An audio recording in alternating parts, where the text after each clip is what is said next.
কবরে নামাইলেন, নামাইতে দেরি, তার কবরে আগুন ধরতে দেরি হয় নাই। বলেন না নাউযুবিল্লাহ। তিনজনের ভিতর দুইজন লাফ মেরে উঠে গেলেন। তার বড় সন্তান একটু মোটা থাকার কারণে, স্বাস্থ্য বেশি থাকার কারণে কবরের থেকে উঠতে দেরি হয়ে গেল। দেরি হইতে যাওয়ার কারণে ওই সন্তানের বুকে আগুন লেগে গেল। লোকজন সবাই ভয় পেয়ে গেল। কিরে, এমন ঘটনা হওয়ার কারণ কি? তালাশ করতে করতে দেখেন আল্লাহর এই বান্দা এত বড় বড় শিল্প কারখানা করেছে।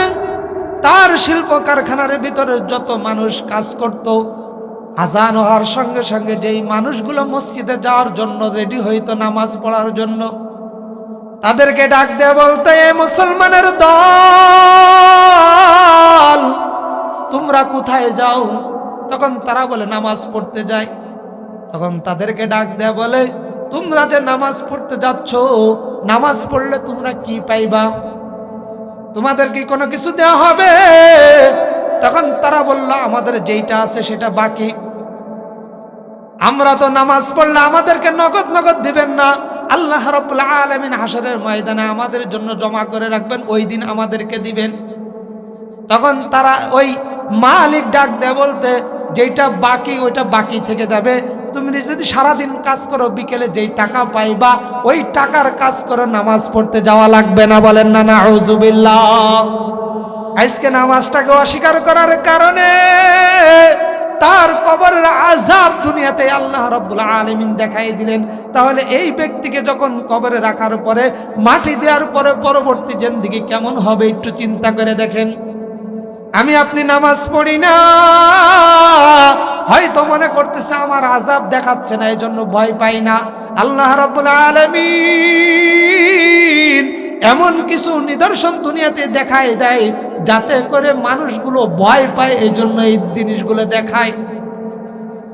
পাকিস্তানের এক নারী সম্পর্কে কিতাবে লেখছেন আশরাফ আলী থানভী রহমাতুল্লাহ আলাইহি, গোরস্থানের পাশে এক কৃষক, জোহরের আজান হয়েছে, গোরস্থানের পাশে নামাজ পড়তেছে। হঠাৎ করে শুনে কবর থেকে কে যেন আওয়াজ করতেছে, চিৎকার দিয়ে বলতেছে, কে আসো,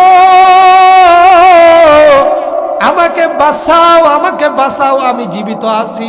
আফাহাসিবতুম আন্নামা খলাকনাকুম আবাস, আন্নামা খলাকনাকুম আবাসাও ওয়া আন্নাকুম ইলাইনা লা তুরজাউন।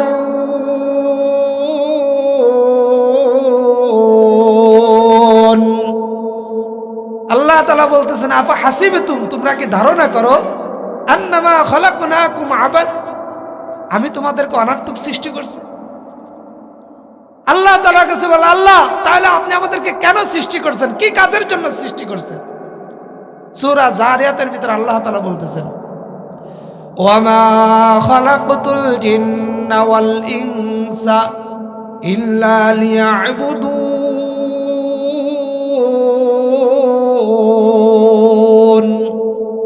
আল্লাহ রাব্বুল আলামিন বলতেছে, আমি তোমাদেরকে সৃষ্টি করছি আমার ইবাদত বندگی করার জন্য। এখন কতদিন ইবাদত বندگی করতে হবে এটা বলছে, যে মাঝে মাঝে আমাদের এলাকায় ওয়াজ মাহফিল হলো, ওই দিন একটু মাগরিবের নামাজ আর আসরের নামাজ পড়লাম, ঈশার সময় চা নাস্তা করার জন্য দোকানে বসে থাকলাম, আর শুক্রবার এসে জুমার নামাজটা পড়তাম, এরকম কোনো কিছু বলছে? বলে নাই। আল্লাহর কাছে বলো, আল্লাহ তাহলে আমরা কতদিন ইবাদত বندگی করব? আল্লাহ তাআলা সূরা হুজরাতের ভিতর বলতেছেন, ওয়া'বুদু রাব্বাকা হাত্তা ইয়াতিয়াকাল ইয়াকিন। আল্লাহ তাআলা বলতেছেন, মৃত্যু আসা পর্যন্ত কি করতে হবে? ইবাদত বندگی করতে হবে। তাহলে বোঝা গেল কোনো অবসর দেয় নাই যে এই কয়দিন ইবাদত বندگی করবা, এরপরে তোমাদের ইবাদত বندگی করার কোনো দরকার নেই। রমজান মাস এলো, প্রথম কয়েক রোজাও রাখলাম, তারাবিও পড়লাম, এরপরে বাদ দেব, আবার 27 রোজা আসলে শুরু করব, এরকম বলছে? বলে নাই। শুক্রবার আসলে মসজিদে গেলাম, শুক্রবার চলে গেল মসজিদে গেলাম, এরকম বলছে? বলে নাই। তাহলে মৃত্যু আসার আগ পর্যন্ত ইবাদত বندگی করতে হবে। কুল্লু নাফসিন যায়িকাতুল মাউত। আল্লাহ তাআলা ঘোষণা করে দিয়েছে পৃথিবীতে যা কিছু আমি সৃষ্টি করছি, যা কিছু সৃষ্টি করেছে সব কিছু মৃত্যুর স্বাদ আস্বাদন করতেই হবে। এবার মৃত্যুবরণ করলেন, কবরে গেলেন, হাসরের ময়দানে উঠলেন। উঠার পরে এবার আল্লাহ তাআলা ফায়সালা করে দিল, যারা জান্নাতে যাবে জান্নাতে চলে যাবে, যারা জাহান্নামে হবে তাদেরকে জাহান্নামে দিয়ে দেবে। এবার যখন জাহান্নামের গেটে যাবে, গেটে যাওয়ার সঙ্গে সঙ্গে জাহান্নামের ফেরেশতা ডাক দিয়ে বলবে, তোমরা যে আজকে জাহান্নামে আসছো, তোমাদের কাছে কি কোনো নবী রাসূল যায় নাই? তোমাদের এলাকায় কি এমন কোনো ওয়াজ মাহফিল হয় নাই? তোমাদের এলাকায় কি কোনো আলেম যায় নাই যে জাহান্নামের কঠিন শাস্তি সম্পর্কে তোমাদেরকে কি বলে নাই? প্রশ্ন করবে। সাআলাহুম খাজানাতুহা আলাম ইয়াতিকুম নাযীর,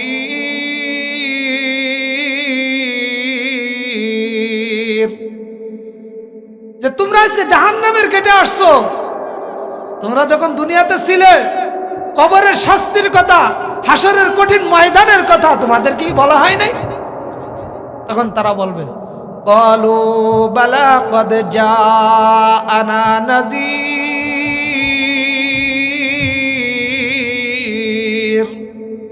অবশ্যই আমাদেরকে বলছিল, অবশ্যই বলছিল, কিন্তু আমরা ফাকাযযাবনা ওয়া কুলনা মা নাযালাল্লাহ, আমরা তাদের কথাকে বলছিলাম, এ হুজুর, ইমাম সাহেব, বক্তা সাহেব, এলাকার আলেমরা, হে নবী, হে রাসূল, আপনারা যা বলতেছেন ফাকাযযাবনা, আপনাদের সব কথা মিথ্যা, সব মিথ্যা। আমরা তাদেরকে কি করি নাই, পাত্তাই দেই নাই।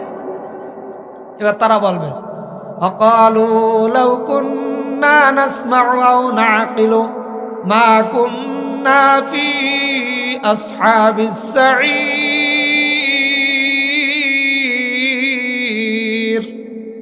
তখন তারা বলবে, ক্বালু লাউ কুন্না নাসমাউ আও নাআকিলু, ইস, আলেমরা আসছিল আমাদের এলাকায়, আমাদের এলাকায় ওয়াজ মাহফিল হয়েছিল, সেই ওয়াজ মাহফিলগুলোয় যদি যাইতাম আর ওই কথাগুলো শুনতাম, নাআকিলু, এবং ওই কথাগুলো নিয়ে একটু ভাবতাম যে আলেমরা কি বলতেছে।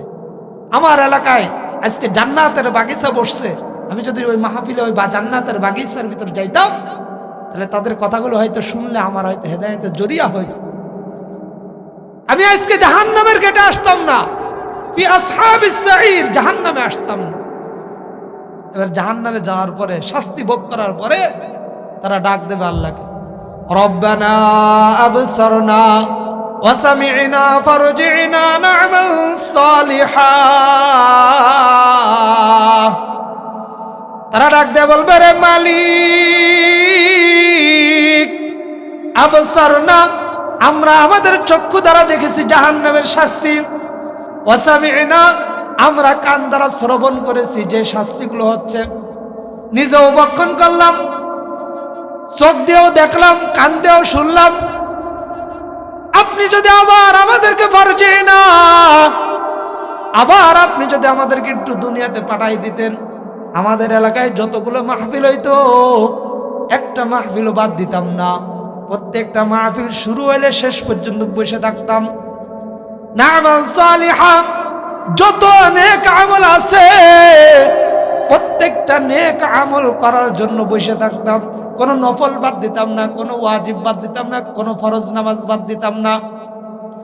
মসজিদে মুয়াজ্জিন সাহেব আযান দিতে দেরি করলেও আমি মসজিদে যাইতে দেরি করব না, রে মালিক, আপনি একটু ফারজি'না, আবার আমাদেরকে একটু পাঠায়া দেন। তখন আল্লাহ তাআলা বলবে, কাল্লা, আমি তোমাদেরকে অনেক সুযোগ দিয়েছিলাম, তোমাদের ঘরে ঘরে আলেম দিয়েছিলাম, তোমাদের ঘরে ঘরে মহল্লায় মহল্লায় মসজিদের ব্যবস্থা করে দিয়েছিলাম। আগে তো আমাদের এই মহল্লায় মসজিদ ছিল না, অনেক দূরে দূরে যেয়ে নামাজ পড়তে হইতো, তোমাদের মহল্লায় মসজিদের ব্যবস্থা করে দিয়েছি, তারপরেও তোমরা মসজিদে যাও নাই। এই মহল্লায় কখনো মাহফিল হবে এরকম কোনো কল্পনাও ছিল না, আমি আল্লাহ মাহফিলের ব্যবস্থা করে দিয়েছি, তোমরা মাহফিলেও যাও নাই। তোমাদেরকে নেক আমল করার জন্য অনেক সুযোগ করে দিয়েছিলাম, যেহেতু তোমরা সেই সুযোগগুলো কাজে লাগাও নাই, আর তোমাদেরকে আমি আল্লাহ সুযোগ দিব না। আর দিবে? আর সুযোগ দেবে না, যতই চেষ্টা করেন না কেন। আল্লাহ বলবে খুজু ফাগুল্লু সুম্মা জাহিমা সাল্লু, এদেরকে ধরো, ধরে টানতে টানতে জাহান্নামে নিয়ে ফেলো। এই জন্য এলাকার যারা এখনো এদিক ওদিক ঘোরাফেরা করতেছেন, মনে করতেছেন খুব ঠান্ডা পড়তেছে, শীতের ভিতরে এখানে যে কি করব, চুলার পিঠে বসে থাকে, আগুন তাপায়। একটু চিন্তা করেন দিন, এই কঠিন শীতের সময় আজকে যদি আপনি মারা যান, আজকে যদি আপনি মারা যান, আপনারা কোথায় রেখে আসবে? কবরে রেখে আসবে না? ওইখানে কি তোষক দেবে, ল্যাপ দেবে, কাঁথা দেবে, কম্বল দেবে? কিছুই দেবে না, কোনো কিছুই পাবেন না। মাত্র 3টা কাপড় পাবেন, 3টা কাপড় পাবেন, ওর উপর শুয়ে রেখে আসবে। সেখানে কি আপনার ঠান্ডা লাগবে না? আজকে মাগরিবের নামাজে ওযু করতে গেছি, পানি কি পরিমাণ ঠান্ডা, মনে হচ্ছে বরফ বের হচ্ছে। এর থেকে তো ওই মাটি কঠিন ঠান্ডা।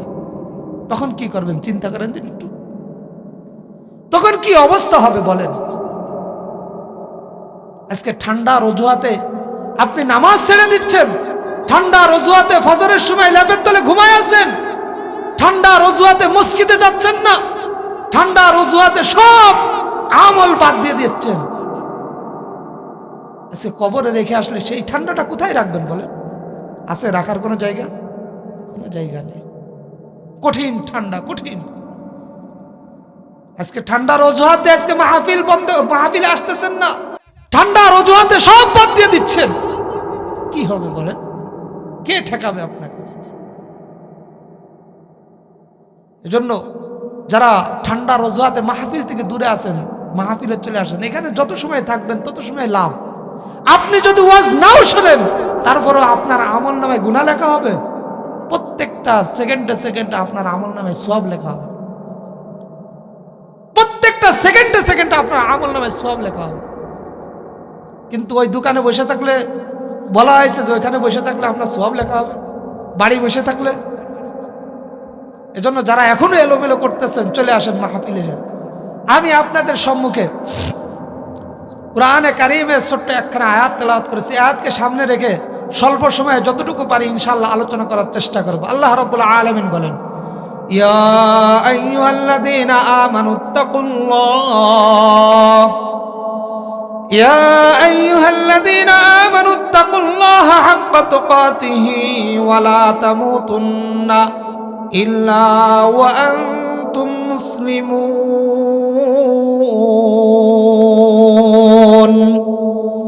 আল্লাহ রাব্বুল আলামিন বলেন, ইয়া আইয়ুহাল্লাযীনা আমানুত্তাকুল্লাহ। আল্লাহ রাব্বুল আলামিন ঈমানদারদেরকে ডাক দিয়ে বলতেছেন, ইত্তাকুল্লাহ, তোমরা আমি আল্লাহকে ভয় করো। আল্লাহ রাব্বুল আলামিন ইয়া আইয়ুহান নাস বলেন নাই। যদি ইয়া আইয়ুহান নাস বলতেন, এখানে কাফের, বেঈমান, মুশরিক যা ছিল সব চলে আসতো। কিন্তু আল্লাহ রাব্বুল আলামিন ঈমানদারদেরকে ডাক দিয়েছে, যারা আল্লাহকে বিশ্বাস করে, যারা রসুলকে বিশ্বাস করে, যারা আল্লাহর উপর ঈমান আনছে, যারা রসুলের উপর ঈমান আনছে, তাদেরকেই ডাক দিয়ে পরামর্শ দিচ্ছেন আল্লাহ রাব্বুল আলামিন, ইত্তাকুল্লাহ, তোমরা আমি আল্লাহকে ভয় করো। হাক্কা তুকাতিহি ওয়া লা তামুতুন্না। আয়াতের শেষ অংশে আল্লাহ রাব্বুল আলামিন বলতেছেন, এ মুসলমানেরা ভালো করে শুনে রাখো, ওয়া লা তামুতুন্না ইল্লা ওয়া আনতুম মুসলিমুন। মুসলমান না হয়ে কেউ মৃত্যুবরণ করো না। শুরুতে আল্লাহ ঈমানদার বলে ডাক দিলেন, শেষে বললেন মুসলমান বলে ডাক দিলেন। বললেন যে তোমরা মুসলমান না হয়ে কি করো না, মৃত্যুবরণ করো না। তাহলে বোঝা গেল ঈমানদার একটা জিনিস, মুসলমান আর একটা জিনিস। অথচ আমরা সবাই তো মুসলমান। আগে ঈমান, তারপরে আল্লাহ রাব্বুল আলামিন মুসলমানের কথা বলছে। আল্লাহ তাআলা শেষে বলতে পারতেন তোমরা মুমিন না হয়ে কবরে মৃত্যুবরণ করো না, কিন্তু আল্লাহ তাআলা সেটা বলেন নাই। বলছে মুসলমান না হয়ে কি করে না, কবরে এসো না, মৃত্যুবরণ করো না। তাহলে বোঝা গেল ঈমানদার হওয়া সহজ, মুসলমান হওয়া সহজ না। ঈমানদার হওয়া সহজ, মুসলমান হওয়া সহজ না। মুসলমান হওয়া কঠিন। জীবনে কত কথা বলছেন, এমনও কথা মুখ দিয়ে বের হয় যেই কথার কারণে আপনার 200 বছরের আমল নষ্ট হয়ে যায়, হয় না? আছে কিনা? এমনও আছে আপনার মুখ দিয়ে একটা শব্দ বের হয়েছে, আল্লাহ রাব্বুল আলামিন যত প্রকারের শিরকের গুনাহ আছে, যত প্রকারের কবিরা গুনাহ আছে, সব গুনাহ আল্লাহ তাআলা মাফ করে দিতে পারে কিনা? সব মাফ করে দিতে পারে। এজন্য মুখ দিয়ে কথা বলার সময় হিসাব করে কথা বলতে হবে। আমি এমন কথা বলবো না যেই কথার কারণে আমার ঈমানদারিত্ব চলে যায়। আমি এমন কথা আমার মুখ দিয়ে বের করব না যেই কথার কারণে আমার মুসলমানিত্ব শেষ হয়ে যায়। এমন কথা মুখ দিয়ে বের করব যেই কথার কারণে আমার ঈমানও টিকে থাকে, আমার মুখ থেকে ভালো কথা বের হয়, যার কারণে যেই কথার ওসিলা আল্লাহ রাব্বুল আলামিন আমাকে আপনাকে জান্নাত দিয়ে দেয়। বলেন না সুবহানাল্লাহ। হাদিসের কিতাবের ভিতরে আসছে, খাইবারের যুদ্ধের সময় পয়গম্বর আলাইহিস সালাতু ওয়াস সালাম যুদ্ধের ময়দানে এক তাবু পেড়ে ওখানে পয়গম্বর আলাইহিস সালাতু ওয়াস সালাম রেস্ট করতেছিলেন। তিনি ওখানে আরাম করতেছিলেন। তার পাশে মাঠের ভিতরে এক রাখাল ছাগল চড়াচ্ছিল। সে শুনছিল যে দেশে নতুন একটা ধর্ম আসছে, ইসলাম ধর্ম। এই ধর্মের একজন নবী আছে, ওই নবী অনেক ভালো, মানুষের সাথে ভালো ব্যবহার করে, মানবতার ব্যবহার করে। গরিব অসহায় মানুষ যদি কোনো বিপদে পড়ে তার পাশে দাঁড়ায়। এবং আমাদের যে ধর্ম আছে এই ধর্মকে বিলুপ্ত করে দিয়েছে, এই খবরটা ওই ছাগলের রাখাল শুনেছিল। শোনার পরে সে জানতে পারলো তাদের ওই পাশেই ওই নবী আগমন করেছে এবং তার যারা সহযোদ্ধা আছে সবাই ওখানে আগমন করেছে। এবার রাখাল আস্তে আস্তে হাঁটি হাঁটি পাক পাক করে তাবুকের যেদিকে যাচ্ছে। যাইতে যাইতে যখন তাবুকের কাছে গেলেন, দেখেন যে কিছু সাহাবীরা এক জায়গায় বসে কথা বলতেছিল। তাদেরকে যায় বলতেছে, এ সাহাবীরা, আপনাদের যেই নেতা আছে তার সাথে আমি একটু দেখা করতে চাই, আমাকে একটু দেখা করার অনুমতি বা একটু ব্যবস্থা করে দেন। তখন সাহাবীরা বলতেছে, আমাদের নেতা ওই তাঁবুর ভিতরে বিশ্রাম করতেছে, আপনি ওইখানে যেয়ে দেখা করে আসেন। কারণ তার ধারণা হলো এত বড় একটা দলের নেতা, সে থাকবে এসি রুমের ভিতরে, তার বিশাল বড় বাড়ি থাকবে, আলিশান বাড়ি থাকবে, তার ভিতরে থাকবে। যখনই বলল এই তাবুকের ভিতরে আমাদের নেতা মুহাম্মদ সাল্লাল্লাহু আলাইহি ওয়াসাল্লাম বিশ্রাম নিচ্ছে, এই কথা শোনার সঙ্গে সঙ্গে ওই ইহুদি ডাক দিয়ে বলতেছে, তোমরা কি আমার সাথে মশকরা করতেছো, হাসি ঠাট্টা করতেছো? আমি তো তার সাথে একটু দেখা করতে এসেছি, তোমরা আমাকে দেখা করার সুযোগ করে দাও। সাহাবীদের সাথে যখন তার কথোপকথন হচ্ছিল তখন তারা বলতেছেন, না, আমাদের নেতা এমন আলিশান, তার কোনো বাড়িও নাই, তার কোনো এসিওয়ালা কোনো রুমও নাই, সে ওই তাঁবুর ভিতরেই বিশ্রাম নিচ্ছে। এই কথা বলার পরে ওই ইহুদি আস্তে আস্তে পাও ফেলে নবীর কাছে গেলেন, গিয়ে বলতেছেন, ওগো নবী, আমি একটা মালিকের ছাগল চড়াই, আমি রাখালগিরি করি, আপনার কথা শুনে আমি আপনার কাছে আসছি একটু কিছু বিষয় জানার জন্য। কি জানতে চাও বলো? তখন ওই ইহুদি ডাক দিয়ে বলতেছে, হুজুর, আমি যদি আপনার দলে অংশগ্রহণ করি তাহলে আমার কি ফ্যাসিলিটি দিবেন? নবী ডাক দেয়া বলতেছে, তুমি যদি আমাদের দলে অংশগ্রহণ করো তাহলে সর্বপ্রথম তোমাকে আমি আমার বুকের সাথে আলিঙ্গন করাবো, মুআনাকা করাবো। বলেন না সুবহানাল্লাহ। ইহুদি ডাক দিয়ে বলতেছে, হুজুর, আমি তো একজন রাখাল, আমি তো একজন গরিব মানুষ, আপনি এত বড় একটা ধর্মের নেতা, আপনি কি আমার সাথে মুআনাকা করবেন? আপনার বুক কি আমার সাথে লাগাবেন? তখন নবী ডাক দিয়ে বলতেছে, অবশ্যই আমি লাগাবো। এবার বলতেছেন, দ্বিতীয় নম্বর ফ্যাসিলিটি কি দিবেন? তখন পয়গম্বর ডাক দিয়ে বলতেছেন, তোমার যে শরীরের যে লেবাস আছে এই লেবাসটা পরিবর্তন করে দিয়ে একজন খাঁটি মুসলমান হিসেবে তোমাকে তৈরি করব। বলেন না সুবহানাল্লাহ। আর যারা বলেন সুবহানাল্লাহ। এই কথা বলার পরে তখন বলতেছেন, 3 নম্বর ফ্যাসিলিটি কি দিবেন? তখন নবী ডাক দিয়ে বলতেছে, এই ইহুদি ভালো করে শুনে রাখো, তোমার মৃত্যুবরণের পরে ঈমান নিয়ে যদি কবরে যেতে পারো তাহলে তোমার সাথে আমি জান্নাতে সাক্ষাৎ করব। বলেন না সুবহানাল্লাহ। তখন ইহুদি ডাক দিয়ে বলতেছে, আপনি যদি আমার এই দায়িত্বগুলো নেন তাহলে আমি আপনার মিশনে, আপনার ধর্মে আমি অংশগ্রহণ করব। আপনি আমাকে কালিমা পড়ায়া দেন। আল্লাহর নবী তাকে কালিমা পড়ায়া দিলেন। কালিমা পড়ায় দেওয়ার সঙ্গে সঙ্গে ওই লোকটা মুসলমান হয়ে গেল। বলেন না সুবহানাল্লাহ। নবী ডাক দিয়ে বলতেছে, এ আমার সাহাবী, তুমি তো ইসলাম গ্রহণ করেছো, কালিমায়ে শাহাদাত পড়েছো, এখন তোমার সর্বপ্রথম কাজ হলো তুমি যেই মালিকের রাখালি করো তার ছাগলগুলো তার কাছে ফেরত দিয়ে আসো। রাখাল চলে গেলেন, যে তার মালিকের কাছে ছাগলগুলো বুঝাই দিয়ে চলে আসছে।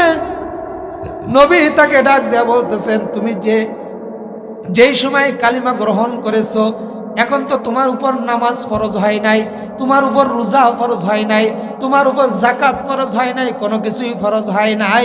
এখন এই মুহূর্তে তোমার কাজ হলো, আমরা যুদ্ধের ময়দানে আছি, তুমিও আমাদের সাথে যুদ্ধের ময়দানে গিয়ে যুদ্ধ করবা।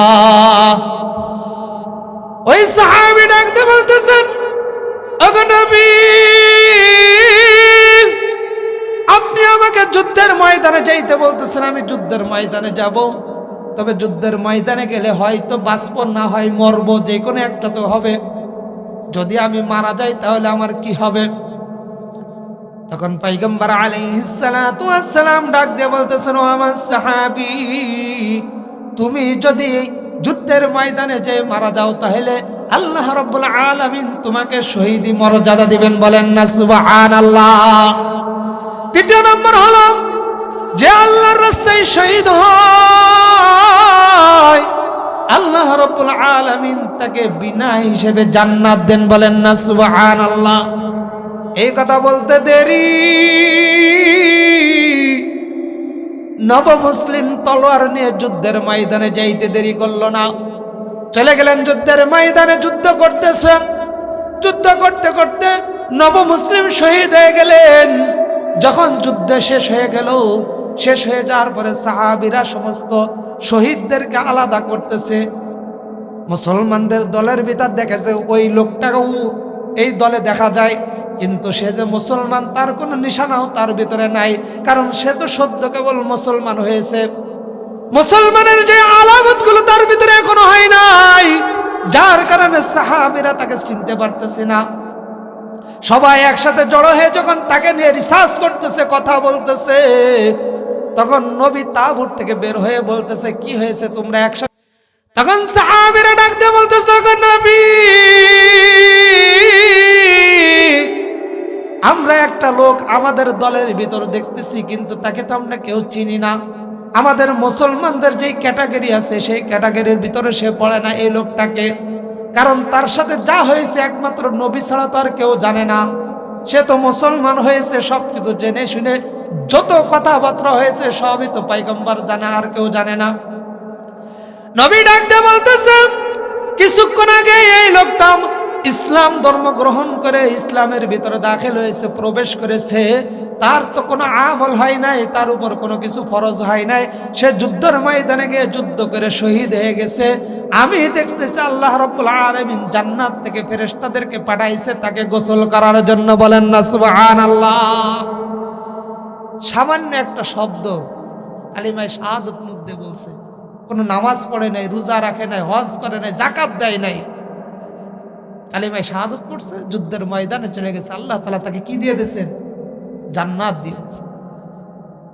তাহলে বোঝা গেল জান্নাত পাওয়া সহজ, কিন্তু আমাদের জন্য কঠিন হয়ে গেছে। আমাদের জন্য কঠিন হয়ে গেছে।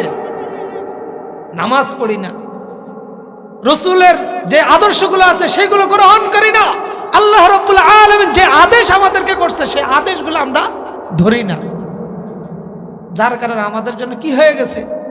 কঠিন হয়ে গেছে, কঠিন হয়ে গেছে। অথচ এই সাহাবী নামাজ পড়ছে, একাত্ত রোজা রাখছে, হজ করছে, কোনো কিছুই করে নাই, কোনো কিছুই করে না। মুসলমান ভাইরা আমার, শুধু নামাজ পড়ানো না, কেউ যদি নামাজের প্রতি সামান্য একটু বিদ্রোহ আচরণ করে আল্লাহ রাব্বুল আলামিন দুনিয়াতেই তার শাস্তি দেখায় দেন। বেশি দূরের ঘটনা আপনাদেরকে বলবো না, সিরাজগঞ্জের একটা ঘটনা, গত 2 থেকে 3 বছর আগের ঘটনা। অনেক বড় শিল্পপতি, টাকা পয়সার কোনো অভাব নাই, তার বড় বড় ফ্যাক্টরি আছে, কোনো কিছুর তার অভাব নাই। সে বড় ফ্যাক্টরি দিয়ে মানুষ দিয়ে কাজ করায়। তার ফ্যাক্টরির ভিতর এমন কিছু মানুষ ছিল, যখন মুয়াজ্জিন সাহেব আজান দেয়, আজান দেওয়ার সঙ্গে সঙ্গে তারা নামাজের জন্য তৈরি হয়ে যায়। ওই লোকটা তাদেরকে নামাজ পড়তে দিত না। দুনিয়ার থেকে আল্লাহর বান্দা বিদায় নিলেন, নেওয়ার পরে সবাই তার জানাজা পড়তে আসলো। যেহেতু সম্মানিত ব্যক্তি, শিল্পপতি, তার জানাজায় অনেক লোক হয়েছে। কিছু লোক জানাজার পরে চলে গেছে, কিছু লোক তার জানাজার পরে কবর দেওয়া পর্যন্ত অপেক্ষা করতেছে। কারণ হাদিস শরীফে আসছে, কেউ যদি মারা যায়, তার জানাজায় যদি কেউ উপস্থিত হয়, আল্লাহ রাব্বুল আলামিন পৃথিবীর সবচাইতে যে পাহাড় আছে, ওই পাহাড় সম পরিমাণ তার আমলনামায় সওয়াব দেয়। বলেন না সুবহানাল্লাহ।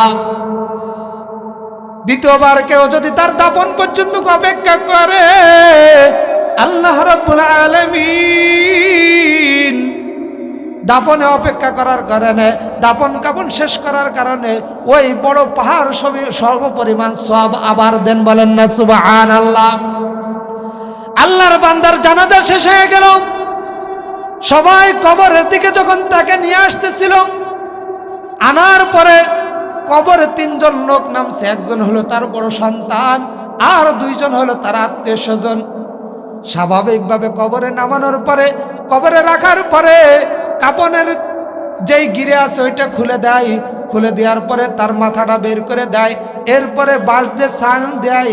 তারপরে হলো কি করে, সেই চাটাই দিয়ে তার মাটির ব্যবস্থা করে। এইভাবে করে যখন আসে কবরে, কি হয়, একমাত্র কবরওয়ালা ছাড়া আর পৃথিবীর কেউ বলতে পারে না। এবার ওই লোকটাকে যখন কবরে নামাইলেন, নামাইতে দেরি, তার কবরে আগুন ধরতে দেরি হয় নাই। বলেন না নাউজুবিল্লাহ। 3 জনের ভিতর 2 জন লাফ মেরে উঠে গেলেন।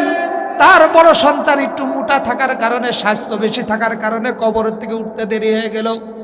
দেরি হইতে যাওয়ার কারণে ওই সন্তানের বুকে আগুন লেগে গেল। লোকজন সবাই ভয় পেয়ে গেল, কিরে এমন ঘটনা হওয়ার কারণ কি? তালাশ করতে করতে দেখেন আল্লাহর এই বান্দা এত বড় বড় শিল্প কারখানা করেছে। তার শিল্প কারখানার ভিতরে যত মানুষ কাজ করত, আজান হওয়ার সঙ্গে সঙ্গে যেই মানুষগুলো মসজিদে যাওয়ার জন্য রেডি হইতো নামাজ পড়ার জন্য, তাদেরকে ডাক দিয়ে বলতো, এ মুসলমানের দল, তোমরা কোথায় যাও? তখন তারা বলে নামাজ পড়তে যাই। তখন তাদেরকে ডাক দেয়া বলে, তোমরা যে নামাজ পড়তে যাচ্ছ, নামাজ পড়লে তোমরা কি পাইবা? তোমাদের কি কোনো কিছু দেওয়া হবে? তখন তারা বলল, আমাদের যেইটা আছে সেটা বাকি। আমরা তো নামাজ পড়লে আমাদেরকে নগদ নগদ দিবেন না, আল্লাহ রাব্বুল আলামিন হাশরের ময়দানে আমাদের জন্য জমা করে রাখবেন, ওই দিন আমাদেরকে দিবেন। তখন তারা ওই মালিক ডাক দেয় বলতে, যেটা বাকি ওইটা বাকি থেকে যাবে। তুমি যদি সারাদিন কাজ করো, বিকেলে যেই টাকা পাইবা ওই টাকার কাজ করো, নামাজ পড়তে যাওয়া লাগবে না। বলেন না নাউজুবিল্লাহ। আজকে নামাজটাকে অস্বীকার করার কারণে তার কবরের আযাব দুনিয়াতে আল্লাহ রাব্বুল আলামিন দেখাই দিলেন। তাহলে এই ব্যক্তিকে যখন কবরে রাখার পরে, মাটি দেওয়ার পরে পরবর্তী জিন্দেগি কেমন হবে একটু চিন্তা করে দেখেন। আমি আপনি নামাজ পড়ি না, হয়তো মনে করতেছে আমার আযাব দেখাচ্ছে না, এই জন্য ভয় পাই না। আল্লাহ রাব্বুল আলামিন এমন কিছু নিদর্শন দুনিয়াতে দেখায় দেয় যাতে করে মানুষগুলো ভয় পায়, এই জন্য এই জিনিসগুলো দেখায়। পাকিস্তানের এক নারী সম্পর্কে কিতাবে লেখছেন আশরাফ আলী থানভী রহমাতুল্লাহ আলাইহি, গোরস্থানের পাশে এক কৃষক জোহরের আজান হয়েছে, গোরস্থানের পাশে নামাজ পড়তেছে, হঠাৎ করে শুনে কবর থেকে কে যেন আওয়াজ করতেছে, চিৎকার দিয়ে বলতেছে, কে আসো, আমাকে বাঁচাও, আমাকে বাঁচাও, আমি জীবিত আছি। উনি মনে করতেছে সারার দিন কাজ করেছি, পেটে ক্ষুধা রয়েছে, এই জন্য হয়তো আমার কানে অন্য কোনো আওয়াজ আসতে পারে। উনি এইগুলো আওয়াজকে মনে করে কিছু না মনে করে নামাজ শেষ করলেন। নামাজ শেষ করার সঙ্গে তারপরেও দেখে গোরস্থান থেকে একটা আওয়াজ আসতেছে, গোরস্থান থেকে একটা আওয়াজ আসতেছে। আওয়াজটা ভালো করে খেয়াল করে গোরস্থানের দিকে গেলেন। এলাকার যে সমস্ত মা বোনেরা আছেন যাদের কানে এই মাইকের আওয়াজ যাইতেছে, ভালো করে শুনবেন, আপনাদের এই ঘটনাটা শোনা খুবই দরকার। দিলের কান লাগাইয়া শুনেন, কারণ ঘটনাটা একটা মহিলার, একটা যুবতীর ঘটনা। এবার ওই আল্লাহওয়ালা যখন কবরের কাছে গেলেন, দেখে যে আওয়াজ আসলেই কবর থেকে আসতেছে। এবার উনি যখন আওয়াজটা স্পষ্ট শুনলেন, শোনার সঙ্গে সঙ্গে এলাকার লোকদেরকে ডাক দিলেন। ডাক দেওয়ার পরে সবাই আসলো। আসার পরে দেখে যে না, সত্যি কবর থেকে আওয়াজ আসতেছে, আমি জীবিত আছি, দ্রুত আমাকে কবর থেকে বের করো, আমাকে দ্রুত কবর থেকে বের করো, আমি কবরের আযাব সহ্য করতে পারতেছি না। বলেন না নাউযুবিল্লাহ। কি পরিমাণ শাস্তি তাকে দিচ্ছে চিন্তা করো। এবার এলাকার লোকজন, যেহেতু কোন আলেম সেখানে উপস্থিত হয় নাই, এলাকার লোকজন ডাক দিয়ে বলতেছে, একজন আলেমকে এনে তারপরে কবরটা খুঁদি, কারণ আলেম যদি অনুমতি দেয় তাহলে কবর থেকে ওই লোকটাকে বের করবো, না সে এই কবর থেকে লোকটাকে বের করা ঠিক হবে না। একজন আলেম আসলেন, আসার পরে তিনি বললেন, আপনারা কি শিওর এই কবর থেকে কি বের হচ্ছে, আওয়াজ বের হচ্ছে? যখন এলাকার লোকজন সবাই বলল, বলার সঙ্গে সঙ্গে তখন আলেম অনুমতি দিলেন, তাহলে আপনারা এবার কবরটা খোঁজেন। কবর খনন করা হলো। কবর খনন করার পরে যখন কবরে দেখা গেল একটা লোক, একটা মহিলা বসে আছে, উলঙ্গ, কোনো কাপড় নাই। বলেন না নাউযুবিল্লাহ। সবাই ভয় পেয়ে গেল, ডাক দিয়ে বলতেছে, আপনার এই অবস্থা কেন? তখন ওই মহিলা ডাক দিয়ে বলতেছে, আমার শরীরে কোনো কাপড় নাই, আমাকে যদি একটা কাপড় দিতেন, ওই কাপড়টা পরে আমি আপনাদের সাথে একটু সাক্ষাৎ করতাম। এবার কাপড় দেওয়া হলো। কাপড় দেওয়ার পরে উনি কাপড়টা পরিধান করে কবর থেকে বের হয়ে এক দৌড়ে চলে গেলেন ঘরের ভিতর, তার বাড়ির ঘরের ভিতরে যে দরজাটা লাগাইয়া উনি ওইখানে বসে বসে চিৎকার করতেছেন। এলাকার মানুষ ডাক দিয়ে বলতেছে, যুবতী কি হয়েছে, একটু ঘটনাটা খুঁটে বলো। তখন সে বলতেছে, কি ঘটনা বলবো, আমার অবস্থা তো খুব করুণ অবস্থা, আমি বলতে পারবো না। তখন এলাকার কিছু সাহসী লোক তাকে ডাক দেয়া বলতেছে, তুমি দরজাটা খুলো, আমরা একটু তোমার সাথে কথা বলবো। ওই যুবতী ডাক দেয়া বলতেছে, আপনারা আমার সাথে কথা বললে আপনাদের হুঁশ ঠিক থাকবে না, আপনারা বেহুশ হয়ে যাবেন, আমার অবস্থা আপনারা দেখতে পারবেন না। তারপরেও তারা বলতেছে, আপনি একটু দরজাটা খুলে আপনি আমাদের সাথে একটু সাক্ষাৎ দেন, আমরা আপনার সাথে একটু সাক্ষাৎ করতে চাই। এবার যুবতী যখন বারবার বলার পরে দরজা খুলে এক সাইড থেকে মাথার চুল কাপড়টা সরাইয়া দিলেন। কাপড় সরানোর পরে দেখে তার মাথায় চামড়াও নাই, কোনো গোস্তও নাই। বলেন না নাউযুবিল্লাহ। ডাক দেওয়া হলে, যুবতী তুমি তো যখন কবরে গিয়েছিলে তোমার তো মাথায় অনেক চুল ছিল, চুলগুলো কোথায়? তখন ওই যুবতী ডাক দেয়া বলতেছে, এলাকাবাসী, আমি যখন দুনিয়াতে ছিলাম মাথায় কোনো কাপড় দিতাম না, আমার চুলগুলো মানুষদেরকে দেখাইতাম, রাস্তা দিয়ে হাঁটতাম, বেপরদায় চলাফেরা করতাম, যার কারণে আমার চুলগুলো কবরে যাওয়ার সঙ্গে সঙ্গে পিলাস দিয়ে ধরে এক একটা চুল টেনে টেনে উঠাইছে। চুল উঠানোর কারণে আমার মাথার চামড়া উঠে গেছে এবং যেই গোস্ত ছিল গোস্তগুলো উঠে গেছে। এরপরে উনি ওনার মুখ থেকে কাপড়টা সরাইলেন। সরানোর পরে দেখে যে মুখে কোনো গোস্ত নাই, শুধু দাঁত দেখা যায় আর মাড়ি দেখা যায়। তখন এলাকার লোকজন ডাক দেয়, বলতেছে, যুবতী, তোমার মুখে দাড়ি, তোমার মুখে ঠোঁট কোথায় আর গোস্ত কোথায়? তখন ওই যুবতী ডাক দেয়, বলতেছে, এলাকাবাসী, আমি যখন দুনিয়াতে বসবাস করতাম, বসবাস করার কারণে আমার ঠোঁটে লিপস্টিক দিয়ে এলাকায় ঘোরাঘুরি করতাম, যুবকদেরকে দেখাইতাম, পুরুষ মানুষকে দেখাইতাম।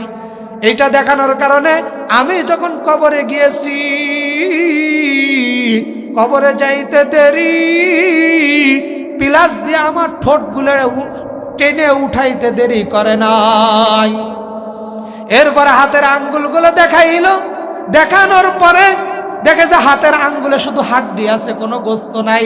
এই নখগুলো প্লাস দিয়ে টেনে উঠায়া ফেলছে। তখন ডাক দিয়ে বলতেছে, এলাকাবাসী, আমি যখন দুনিয়াতে ছিলাম আমার আঙ্গুলের নখগুলো ছিল অনেক বড়, আমি নেক পালিশ দিতাম, বিভিন্ন রং আমার নখে লাগাইতাম, লাগাইয়া এগুলো আমি বেপরদায় চলাফেরা করতাম, এলাকার মানুষগুলো আমার এগুলো দেখতো। আমি কবরে যাইতে দেরি, আমার কবরে যাওয়ার সঙ্গে সঙ্গে প্লাস দিয়ে টেনে এগুলো উঠাইতে দেরি করে নাই। এইভাবে বর্ণনা দিতে দিতে হঠাৎ করে ওই মহিলারা অজ্ঞান হয়ে গেল, দুনিয়া থেকে আবার বিদায় নিলেন। আল্লাহ রাব্বুল আলামিন এই সমস্ত শাস্তিগুলো কবরে গেলে হয়, হাসরের ময়দানে গেলে হবে। যখন জাহান্নামে দিবে হিসাব নিকাশ করে, তখন এই আযাবগুলো হবে, সেইগুলো মাঝে মাঝে কিছু প্রকাশ করেন শুধুমাত্র আমাদেরকে শিক্ষা দেওয়ার জন্য। কিন্তু আমি আপনি তো বুঝি না, বুঝতেছি না কি হবে আমার আপনার, কি হবে। আজকে এই কথাগুলো, যে পুরুষের কথাগুলো বললাম, ওই লোকটা নামাজকে অস্বীকার করার কারণে আমি আপনি তো এরকম অনেক কথা বলে ফেলি। যখন হুজুররা আপনাদেরকে নামাজের কথা বলে, আসো মসজিদে, আলেমরা যখন বলে, আমি আপনি তখন বলেই ফেলি, আরে নামাজ বাদ দেন, বলি কি না, নাউজুবিল্লাহ। আপনি নামাজ পড়েন না একটা বিষয়, কিন্তু আপনি ওইটাকে যখন অস্বীকার করবেন, তখন আপনি ডাইরেক্ট কাফের হয়ে যাবেন, ডাইরেক্ট কাফের হয়ে যাবেন। এজন্য দুনিয়াতে আসছি কয়টা বছর আমি আপনি বাঁচব? নাই 70 বছর, এরপরে কেউ বেঁচে আছে? নাই 100 বছরই বাঁচলাম। কিন্তু যেই জন্য আল্লাহ তাআলা বানাইছেন, ওমা খলাকতুল জিন্না ওয়াল ইনসা ইল্লা লিয়াবুদুন, ইল্লা লিয়াবুদুন, আমাকে আপনাকে যে ইবাদত করার জন্য পাঠাইছে, আমি আপনি যদি ওই ইবাদত বন্দেগী না করি, তাহলে তো ধরা খেয়ে যাব।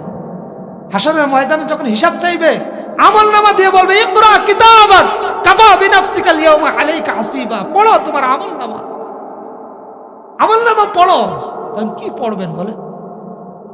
আজকে দুনিয়াতে নামাজও পড়ি না, ঠিক মতো মা বাবার সাথেও ভালো ব্যবহারও করি না। নামাজ তো পড়িই না, মা বাবার সাথেও ভালো ব্যবহারও করি না, এলাকার মুরব্বীদের সাথেও ভালো ব্যবহার করি না, কারোর সাথে আমরা মা বাবা কি ভালো ব্যবহার করি না। আমল তো বাদই দিন, আমল করার সময় নাই। যাদের কারণে আজকে জান্নাত আমার আপনার জন্য বসে আছে, তাদের সাথেও ব্যবহার খারাপ আমার আপনার। চাঁদপুরের একটা ঘটনা আমি আপনাদেরকে বলি। গত বছর মাহফিল করতে গিয়েছিলাম, স্টানে যখন নেমেছি, নামার সঙ্গে সঙ্গে একটাই পড়াওয়ালা যুবকরে এক যুবকরে দেখে চার দোকানে বসে ইংরেজিতে কথা বলতেছে।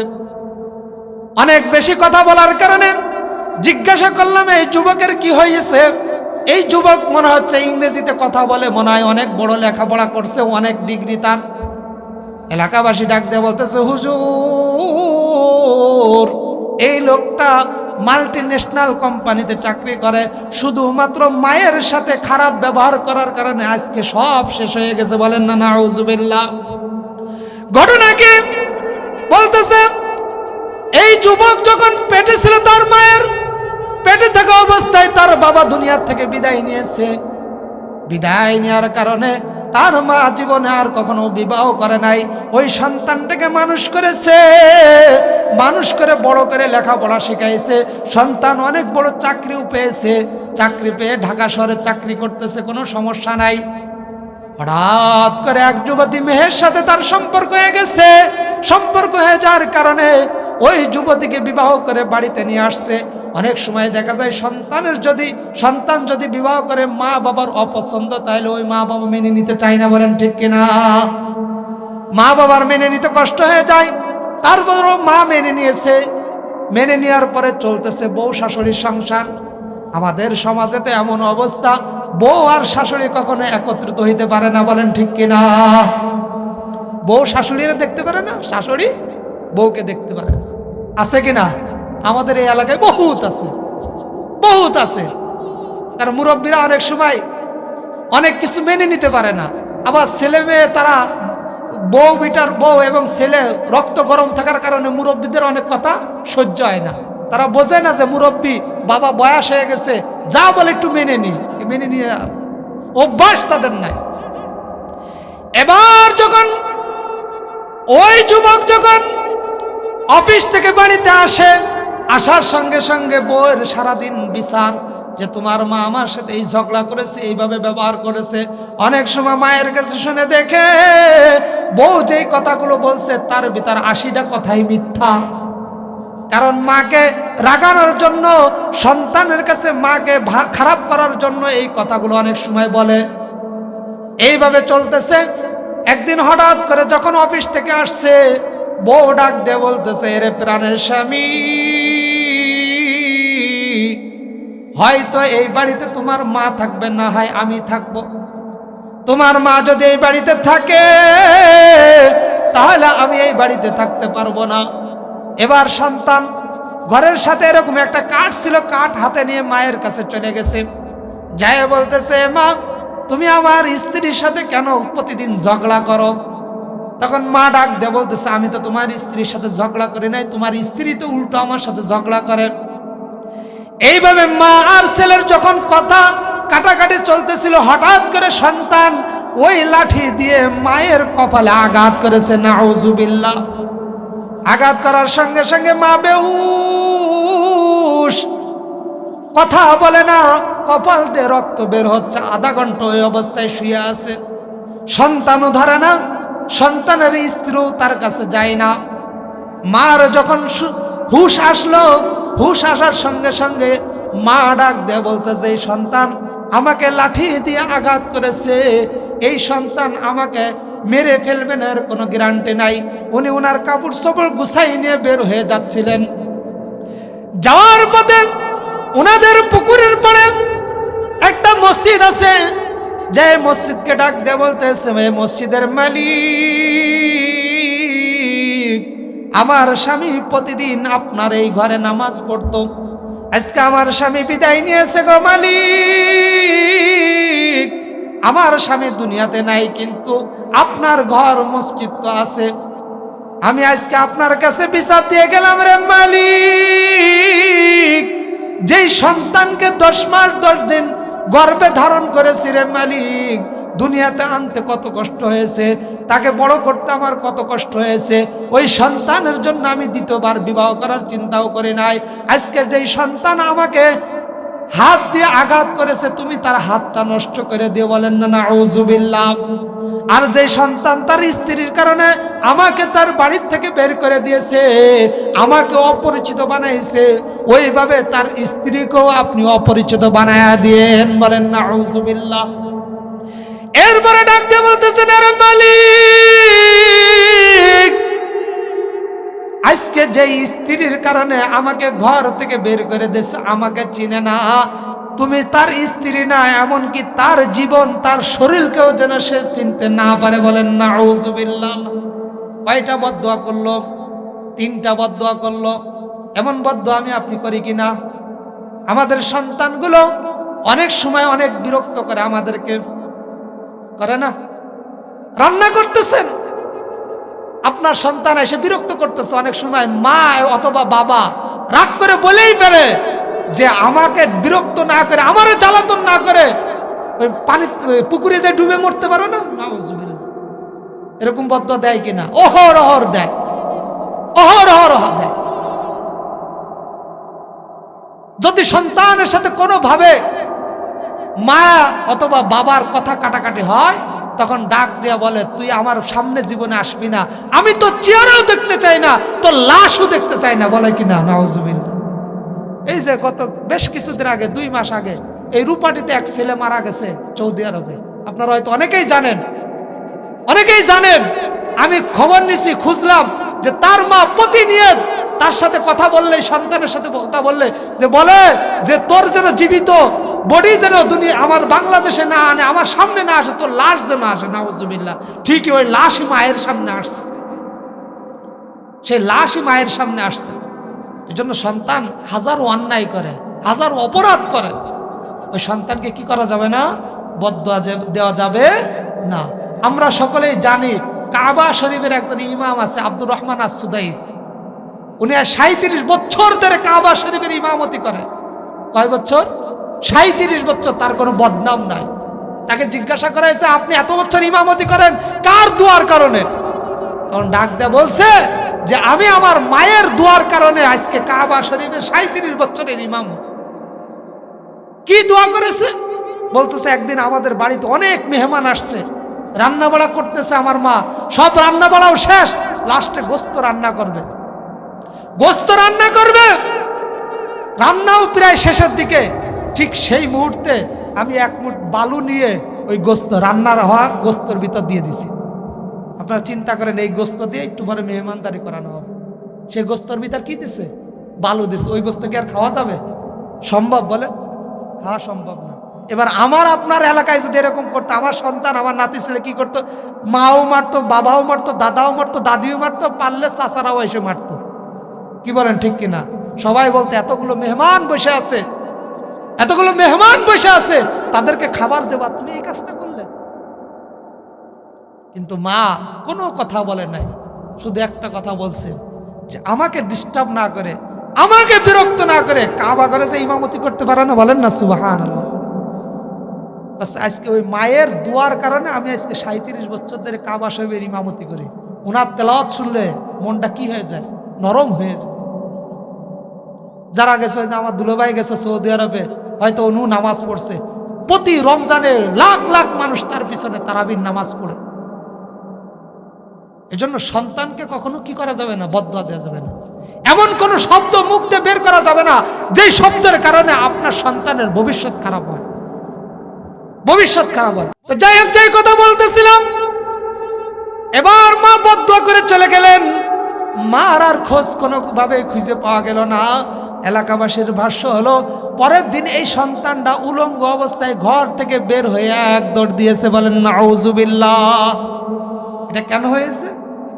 একমাত্র মায়ের বদদুয়ার কারণে। ওই যে মা বদদুয়া করে গেছে, বদদুয়া করে দিয়েছে, মা কাজে লেগে গেছে, অথচ তার লেখাপড়ার নেই। এখন চা দেওয়ার কথা বললে ইংরেজিতে বলে। মাল্টি ন্যাশনাল কোম্পানিতে চাকরি করলে মিনিমাম 1 থেকে 1.5 লাখ টাকা বেতন পাওয়া যায়। চাকরিও গেল, স্ত্রীও গেল, মাও গেল, সব গেল। এই জন্য মা বাবার সাথে খারাপ ব্যবহারও করা যাবে না। আবার মুরব্বীরা সন্তানদেরকে বুঝাই নিয়ে চলতে হবে। বিরক্ত করবে, তারা রক্ত গরম যুবক মানুষ, তারা খারাপ কাজ করতে পারে, আপনার সাথে রাগারাগি করতেই পারে, বদদুয়া দেওয়া যাবে না। তো যে কথা বলতেছিলাম, আল্লাহ তাআলা বলতেছেন, ইয়া আইয়ুহাল্লাযীনা আমানুত্তাকুল্লাহ হাক্কা তুকাতিহি ওয়া লা তামুতুন্না ইল্লা ওয়া আনতুম মুসলিমুন। আল্লাহ রাব্বুল আলামিন ডাক দিয়ে বলতেছেন, এই ঈমানদারেরা ভালো করে শুনে রাখো, হাক্কা তুকাতিহি ওয়া লা তামুতুন্না ইল্লা ওয়া আনতুম মুসলিমুন। 1 নম্বর হলো আল্লাহ তাআলাকে ভয় করতে হবে। 2 নম্বর হলো মুসলমান না হয়ে কবরে যাওয়া যাবে না। মুসলমান হয়ে যাইতে হবে। এবং মুসলমানের কাজ কি কি এটা তো আমাদেরকে জানতে হবে। মুসলমানের কাজ হলো নামাজ, রোজা, হজ, যাকাত, এগুলো তো আমরা সকলেই জানি, এগুলো তো আপনার করতেই হবে। পাশাপাশি মানুষের সাথে ভালো ব্যবহার করতে হবে, সুন্দর আচরণ করতে হবে। আপনি যখন সুন্দর আচরণ করব, তখন আপনার দেখবেন মানুষের সাথে ভালো ব্যবহার করার কারণে আপনি মারা যাবেন, মানুষ বলতে বাধ্য, লোকটা অনেক ভালো ছিল, এটাই দোয়া করার জন্য হাত তোলা লাগে না। মন থেকে যে কথাটা আছে ওইটাই হলো দোয়া। এই জন্য আল্লাহ তাআলা বিভিন্ন জায়গায়, এখানে যেরকম বলছে, 2টা পরামর্শ দিচ্ছে, আল্লাহকে ভয় করার জন্য এবং মুসলমান হয়ে কবরে যাওয়ার কথা বলছে। 2 নম্বর হলো আল্লাহ তাআলা যত জায়গায় বলছে সব একই কথা। সূরা হাশরে বলছে ইয়া আইয়ুহাল্লাযীনা আমানুত্তাকুল্লাহ, হে ঈমানদারেরা আল্লাহকে ভয় করো, ওয়াল তানজুর নাফসুম মা কদ্দামাত লিগাদ, যে হাশরের ময়দানের জন্য কিছু পাঠাও, কিছু পাঠাও। সহজে আমরা বুঝি, যারা আমরা বিদেশে যাই, বিদেশ থেকে টাকা পাঠাই না দেশে, মা বাবার কাছে টাকা পাঠাই কেন? যে টাকা পাঠাইলে ঘর করবে, বাড়ি করবে, জায়গা জমি করবে, এটাই তো, সঞ্চয় করার জন্য। অনুরূপভাবে আল্লাহ রাব্বুল আলামিন বলতেছেন ওয়াল তানজুর নাফসুম মা কদ্দামাত লিগাদ, যে তোমরা আখিরাতের জন্য সঞ্চয় পাঠাও। সেটা হলো নামাজ, রোজা, হজ, যাকাত, মানুষের সাথে ব্যবহার ভালো করে, দান সদকা করে। অন্য আল্লাহ তাআলা বলতেছে ইয়া আইয়ুহাল্লাযীনা আমানুত্তাকুল্লাহ ওয়া কুনু মাআস সাদিকিন। এখানেও আল্লাহ তাআলা দুইটা পরামর্শ দিচ্ছে যে তোমরা আমাকে, ঈমানদারেরা আমাকে ভয় করো, এরপরে দেশের যে ভালো মানুষগুলো আছে তাদের সাথে চলাচল করো।